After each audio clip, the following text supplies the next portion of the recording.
یہ حضرت امام زین العابدین رضی اللہ تعالی عنہ ہے۔ ایک تو یہ کہ آپ کو عبادت کا کس قدر شوق ہے، اور دوسری طرف آپ کتنے کریم ہیں، آپ کتنے سخی ہیں۔ حضرت امام زین العابدین رضی اللہ تعالی عنہ کثرت کے ساتھ راہ خدا میں مال خرچ کرتے تھے، بلکہ سیرت نگاروں نے آپ کی سیرت میں لکھا ہے کہ حضرت امام زین العابدین رضی اللہ تعالی عنہ کو 2 بار اپنا سارا کا سارا مال راہ خدا میں خرچ کرنے کا شرف حاصل ہے۔ یہ کیسا شوق ہے! یہاں تو محتاط ہو کر ہماری حالت دیکھیے، دنیا داری میں کتنی آگے ہے، میلے ٹھیلے میں ہم لوگ کتنا آگے کھڑے ہوتے ہیں، اور راہ خدا میں خرچ کرنے کا شوق ہمارا کتنا ہے۔ ہم مسجد کی خدمت کریں تو کتنی بار سوچتے ہیں اپنے رشتہ دار کس حالت میں گزر رہے ہیں، ہمیں خبر ہی نہیں ہے۔ ہمارا پڑوسی کس قدر بھوک کی حالت میں تڑپ رہا ہے، ہمیں پتہ ہی نہیں۔ ہم تو پیسے وہاں خرچ کرنا چاہتے ہیں جہاں ہمارا 10 بار اعلان ہو، ہم تو زکوٰۃ وہاں دیتے ہیں جہاں 10 کیمرہ مین آ کر ہمارے فوٹو لیں۔ ہم لوگ تو ایسی جگہ پہ مال خرچ کرتے ہیں جہاں فیس بک پہ ہمارا نام ہو، جہاں میڈیا میں ہماری خبر چل رہی ہو، جہاں بڑے بڑے چینل ہماری سخاوت کی باتیں کریں، تب جا کر ہم مال خرچ کر کے سکون محسوس کرتے ہیں۔ لیکن سنیے حضرت امام زین العابدین کی بھی کہانی۔ جب آپ کا انتقال ہوا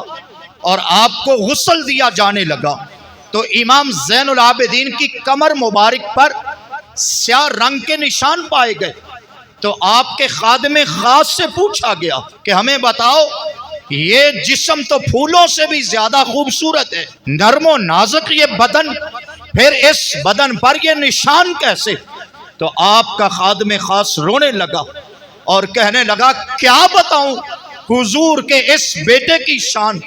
اور کیا بتاؤں اس سید کی سخاوت۔ جب لوگ راتوں کو اپنے اپنے گھروں میں سو جاتے تھے، حسین کا یہ بیٹا اپنی کمر پر اناج کی بوریاں اٹھا اٹھا کے، غلے کی بوریاں اٹھا اٹھا کے، روٹیاں پکوا کر اپنی کمر پہ اٹھا اٹھا کر لوگوں کے گھروں میں رکھ کے آ جاتے تھے۔ صبح کا سویرا تو ہو جاتا پر انہیں خبر نہیں ہوتی تھی ہمارے گھروں میں یہ کھانا کون دے کے چلا گیا ہے۔ اور جب آپ کا وصال ہوا تب جا کر لوگوں کو یہ خبر ہوئی کہ ہمارے گھروں میں یہ اناج پہنچانے والا، ہمارے گھروں میں کھانا دے جانے والا، حضور کی امت کے غریبوں کا خیال رکھنے والا کوئی اور نہیں بلکہ سخی حسین کا بیٹا زین العابدین تھا۔ کس قدر ہے عبادت و ریاضت کے ساتھ ساتھ سخاوت کا شوق۔ ہم پیسے خرچ کریں کہ ہمارا چرچا ہو، ہمارا شہرہ ہو، لیکن امام زین العابدین رضی اللہ تعالی عنہ تو 2 بار راہ خدا میں مال خرچ کر گئے،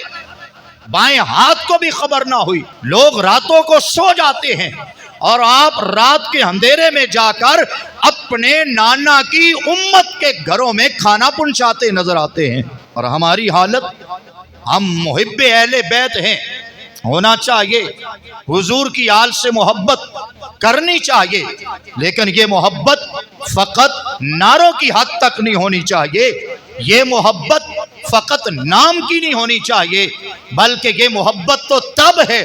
جب ہم ان کی زندگی کو پرکھیں، جب ہم ان کی سیرت پہ عمل کرنے والے بن جائیں۔ اور میرے حضور کی آل کی سیرت یہ ہے کہ وہ خود تو بھوکے رہ جایا کرتے تھے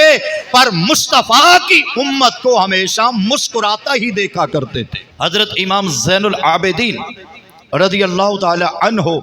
کا مبارک طریقہ یہ رہا، آپ نماز فجر سے پہلے مسجد میں آ جایا کرتے، باجماعت نماز ادا کرتے، پھر اشراق کی نماز تک مسجد کے اندر ہی تشریف فرما رہتے اور لوگوں سے ملاقات بھی نہ کرتے بلکہ ذکر الہی میں مشغول ہو جاتے، اور پھر نماز اشراق ادا فرماتے، پھر لوگوں سے ملاقات کرتے، پھر امہات المومنین میرے حضور کی ازواج محترمات کے گھروں میں جا کر ان کو سلام پیش کرتے، حضرت امام زین العابدین رضی اللہ تعالی عنہ مسجد سے نکل رہے ہیں، ایک شخص آگے بڑھا اور اس نے آتے امام زین العابدین کو گالی دے دی۔ لوگوں نے سنا تو دوڑ کر آئے، کوئی اس پر ہاتھ اٹھانے لگا، کوئی اس کو پیٹنے لگا، تو امام زین العابدین فرمانے لگے ٹھہرو، رک جاؤ، اور پھر چل کر اس کے پاس تشریف لائے اور فرمانے لگے میاں تم سے ہمارے بڑے عیب شاید پوشیدہ ہوں گے، تجھے ہماری کئی باتوں کا نہیں پتا ہوگا، تیری کوئی حاجت ہے تو ہمیں بتا۔ وہ چپ کر گیا، کوئی بات نہ کہہ سکا، تو امام زین العابدین رضی اللہ تعالی عنہ نے اس کو بلایا، اپنی چادر اتار کے دی اور 1000 درہم تحفے میں دیے۔ وہ شخص جاتا ہوا کہہ رہا تھا لوگوں مجھ سے قسمیاں بیان لے لو، اگر حضور کی آل کا سچا سید دیکھنا ہو تو زین العابدین کو دیکھا کرو۔ یہ حضرت امام زین العابدین رضی اللہ تعالی عنہ ہے۔